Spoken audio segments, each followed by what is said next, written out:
Aujourd'hui, on sent qu'il faut qu'on se mette en valeur et qu'on fasse découvrir aux gens notre métier. C'est pour ça que je me fais violence pour être présent sur les réseaux. On se retrouve sur le marché, donc c'est le dernier marché de la semaine.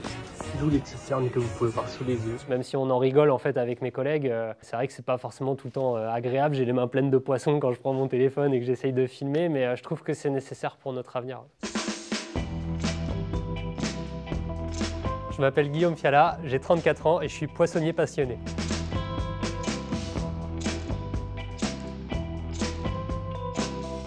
Ouais, j'ai du mal à l'assumer encore, je suis inscrit, j'ai du mal à l'assumer parce que c'est pas que j'ai un complexe de légitimité. Ouais, je me sens pas encore tout à fait légitime en termes de connaissances pour prétendre à être meilleur ouvrier de France, mais j'y travaille tous les jours. Et ces concours-là, ouais, c'est en prévision et en préparation de ce titre. Donc je me perfectionne en fait à chaque concours et j'y prends goût en fait. Peu importe le résultat finalement du concours en lui-même, moi ce qui m'intéresse c'est surtout l'échange avec les professionnels et l'apprentissage vitesse grand V qu'on peut avoir dans un concours qu'on n'a pas par exemple chez soi.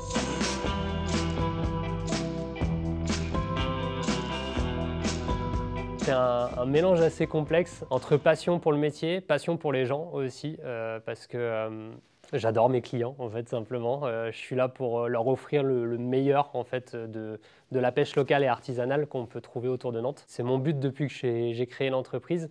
Et j'essaye de me perfectionner déjà pour moi en termes techniques, mais aussi pour eux, pour leur apporter un meilleur service derrière et une meilleure qualité de produit. Et je pense qu'ils me le rendent superbement bien. Et puis c'est un métier qui est ultra passionnant en fait, parce que tous les jours c'est différent. Tous les jours je change de marché, donc j'ai ma tournée de marché qui est fixe, je sais quel jour je vais où. Mais en fonction du temps qu'il fait, des arrivages, des bateaux, des criées, en fait tous les jours j'ai un étalage différent et tous les jours on recrée un tableau en fait éphémère. C'est ce qui est vraiment passionnant dans le métier de poissonnier.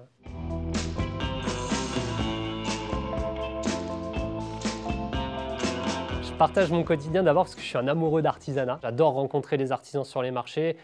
J'ai beaucoup de collègues, c'est des producteurs, donc savoir comment ils produisent leur fromage ou comment ils produisent leur charcuterie, moi c'est un truc qui me passionne. Et j'adore en fait partager mon métier parce que je trouve dans la société d'aujourd'hui, on perd peu à peu ses racines parce qu'on est des métiers qui sont millénaires. En fait, on a toujours connu des poissonniers dans le monde. Et je trouve, pour ma part, un peu dommage que le métier se perde au profit de la course à la consommation rapide, que ce soit dans les drives ou dans les commandes internet ou les choses comme ça. On a moins ce lien. Et je dirais, je partage aussi parce que je trouve qu'on joue un rôle important dans la société parce qu'on n'est pas que poissonnier, on n'est pas que...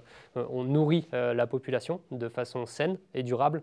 Et en plus, on est un lien vraiment social. Moi, je vois, j'ai des gens, ils viennent juste pour parler, quoi, en fait. Donc, je trouve que c'est hyper important aussi. Aujourd'hui, on sent qu'il faut qu'on se mette en valeur et qu'on fasse découvrir aux gens notre métier. C'est pour ça que je me fais violence pour être présent sur les réseaux, même si on en rigole en fait avec mes collègues. C'est vrai que c'est pas forcément tout le temps agréable. J'ai les mains pleines de poissons quand je prends mon téléphone et que j'essaye de filmer, mais je trouve que c'est nécessaire pour notre avenir.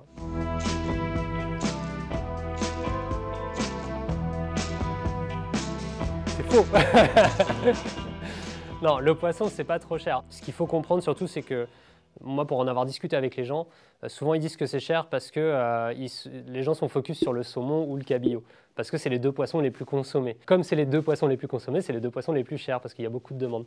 Mais on peut très bien trouver du poisson pas cher, comme par exemple en ce moment le maquereau, on a des tacos, des grondins, enfin voilà, tout ce genre de poissons qui sont vraiment très très peu onéreux et qui demandent à être découverts. Et c'est aussi pour ça qu'on suit le cursus MOF, c'est aussi pour ça qu'on communique sur les réseaux, c'est justement pour refaire découvrir du poisson et que les gens remangent du poisson et reprennent du plaisir à en manger et se rendent compte que finalement c'est pas si cher que ça. Les poissons, c'est comme les fruits et légumes, il y a des saisons pour tout. En ce moment, on est encore sur la période du maigre et j'avoue que c'est un poisson que j'adore. C'est un poisson qui va se rapprocher du bar mais qui n'est pas de la même famille. Il va être plus iodé et moins sec et par contre il se cuisine pareil. Moi j'adore le faire avec une sauce au chorizo. Alors le mieux c'est empavé, grillé à la plancha et puis une petite sauce au chorizo avec, c'est pas mal.